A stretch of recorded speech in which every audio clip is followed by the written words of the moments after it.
c'est Karine. Comment allez-vous aujourd'hui? Est-ce que c'est une bonne journée ou encore c'est une journée où finalement il y a une tuile qui vous est tombée sur la tête et vous avez l'impression que votre journée est complètement scrap et qu'il est impossible de reprendre peut-être ces émotions un peu plus positives pour traverser votre journée un peu plus facilement? Mais aujourd'hui, j'ai 5 trucs, puis peut-être 6 si on compte bien, pour vous aider à traverser cette belle journée. Avant de commencer, je veux juste vous rappeler que vous pouvez toujours vous abonner à ma chaîne YouTube de façon à être averti systématiquement du moment où je publie une nouvelle vidéo et je fais ça vraiment à toutes les semaines. Allons-y maintenant avec les trucs. D'abord, que c'est? Êtes-vous capable, d'abord et avant tout, de savoir exactement qu'est-ce qui a provoqué ce chamboulement d'émotions ou ce chamboulement d'attitude? Des fois, il va se passer une toute petite chose avec votre conjoint, avec votre enfant ou encore au travail, et là, ça va bousiller toute la journée et ça va faire en sorte que vous allez traîner ça pendant plusieurs heures ou peut-être même plusieurs journées. Donc, est-ce que vous êtes capable, avant de faire la tornade partout dans la maison, d'établir clairement qu'est-ce qui cause ce sentiment-là? Et est-ce que vous êtes capable de l'isoler et de le rendre peut-être un peu plus petit? Oui, des fois, il y a des journées où on a vraiment et véritablement un coup de massue dans le front et absolument rien à faire à part patienter pendant 24, 48 heures, 72 heures pour finalement décanter tout ça. Il y a des fois que c'est juste une petite chose de rien et on laisse cette petite chose de rien prendre énormément d'importance dans notre journée. Ça m'est déjà arrivé de me lever du mauvais pied parce que j'ai fait le saut quand le cadran a sonné. Si bien que je me suis levée en chiolant, je descends les escaliers, je bardasse, je réveille mon enfant pas de la bonne façon, un peu plus raide, puis je me suis dit « Wow! C'est pas vrai que je vais avoir une super attitude de caca tout le restant de ma journée parce que je me suis mal levée. » Savez-vous qu'est-ce que j'ai fait?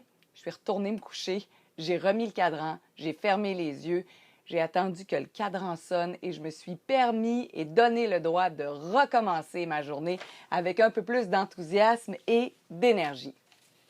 Maintenant, truc numéro 2, qu'est-ce qui va bien dans votre vie? Oui, c'est important parce que des fois, comme je vous le disais tantôt, on a tendance vraiment à focusser sur tout ce qui ne va pas. Je vais vous mettre ça dans le contexte. Il m'est arrivé d'avoir et de subir une démotion au travail et d'apprendre que finalement, je n'animerais plus l'émission pour laquelle je travaillais. J'avais investi beaucoup de temps et d'énergie depuis 2 ans. Et ce soir-là, je donnais une conférence sur la motivation. Donc, vous comprenez que j'ai pas vraiment envie d'aller donner ma conférence quand moi-même, intérieurement, je suis complètement démolie et je n'ai zéro motivation. Mais en même temps, je ne pouvais pas annuler cette conférence-là, donc je me suis vraiment questionnée sur qu'est-ce qui va bien dans ma vie. Donc, j'ai pris une feuille, je l'ai séparée en deux, j'ai écrit d'un côté qu'est-ce qui va bien et de l'autre côté qu'est-ce qui va pas bien. Et dans la colonne de qu'est-ce qui va bien, il y avait, j'ai un travail, j'ai un salaire, j'ai un toit, j'ai de l'argent pour acheter de la nourriture, j'ai un chum qui m'aime, j'ai des enfants tripants, j'ai des amis alentour de moi, j'ai de la famille et il y a des gens qui tiennent à moi. Donc, en faisant la liste de tout ce qui allait bien, c'était nettement supérieur à tout ce qui allait pas bien, qui se résumait à un item d'émotion ou changement d'affectation. Donc, quand je suis capable de relativiser ça sur une feuille, je comprends que finalement, des fois, on accorde beaucoup trop d'importance à cette petite affaire-là qui vient bousculer notre vie. C'est vrai, c'est désagréable, c'est inconfortable, mais la plupart du temps, sur une échelle de 0 à 10, c'est pas 10. C'est 0, c'est 1, c'est 2, puis finalement, on se rend compte qu'on met beaucoup trop d'énergie à combattre ça alors qu'on devrait juste laisser aller. Si c'était mon ami, ça aussi, c'est une belle façon de retourner une situation. Si vous avez une amie ou un ami à qui vous pouvez tout de suite appeler pour vous vider et raconter ce qui se passe, c'est une bonne chose.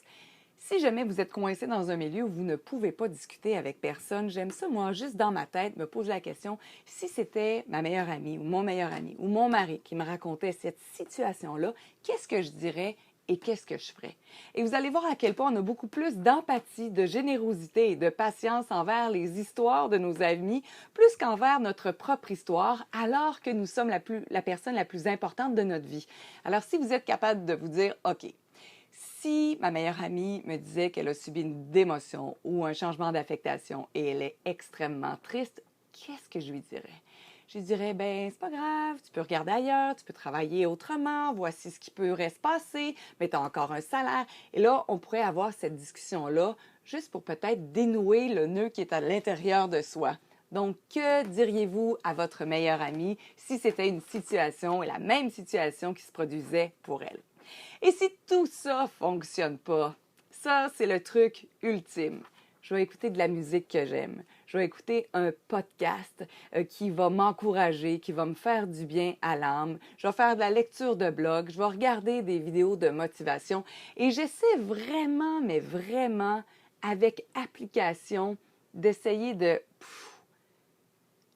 d'enlever cette pression-là que j'ai à l'intérieur de moi, de faire comme sauter le presto. Vous savez, quand on fait cuire, là, je ne sais pas si votre mère avait ça, là, cette espèce de truc où il y a beaucoup de vapeur, puis là, on prenait une petite fourchette, puis on levait un petit bouton pour faire sortir la vapeur. Bien, c'est exactement ça.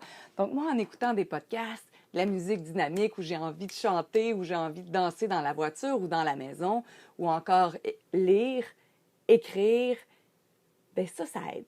Ça, c'est un super bon truc. Des fois, on se dit « Ah non, ça ne marchera pas », mais essayez la musique. La musique, c'est tellement puissant pour l'âme que ça peut vraiment, vraiment, vraiment te permettre de te détendre, de déposer les épaules, de faire baisser le rythme cardiaque ou juste sinon de le faire augmenter parce que tu danses, puis après, tu te sens juste mieux et ça te permet encore de relativiser l'événement. Lâcher prise et faire confiance. Faire confiance. Lâcher prise. À un moment donné, une fois que cette mauvaise nouvelle-là est arrivée ou cet événement-là est arrivé, on ne peut pas nécessairement changer tout de suite la situation. Donc, pourquoi pas juste dire « Je fais confiance à l'univers et je suis convaincue que je vais apprendre de ça ». Des fois, ce n'est pas dans la minute suivante la mauvaise nouvelle ou ce qui a produit la mauvaise attitude, mais des fois, ça prend 24, 48 heures, 72 heures et finalement, on commence à comprendre que OK, attends, je vais apprendre quelque chose. OK, c'est pas juste négatif. OK, il y a des choses vraiment quand même extraordinaires, malgré le fait que ce soit une situation compliquée. Je vais terminer cette capsule avec la recommandation de toujours faire du sport permet aussi de changer d'attitude de façon assez exceptionnelle. Oui, ça peut être une marche, par exemple, sortir du boulot pendant 15 minutes, respirer, marcher, si vous êtes capable d'enfiler vos espadrilles, de sauter sur un vélo, de faire un sport que vous aimez et qui vous fait du bien, ça aide énormément.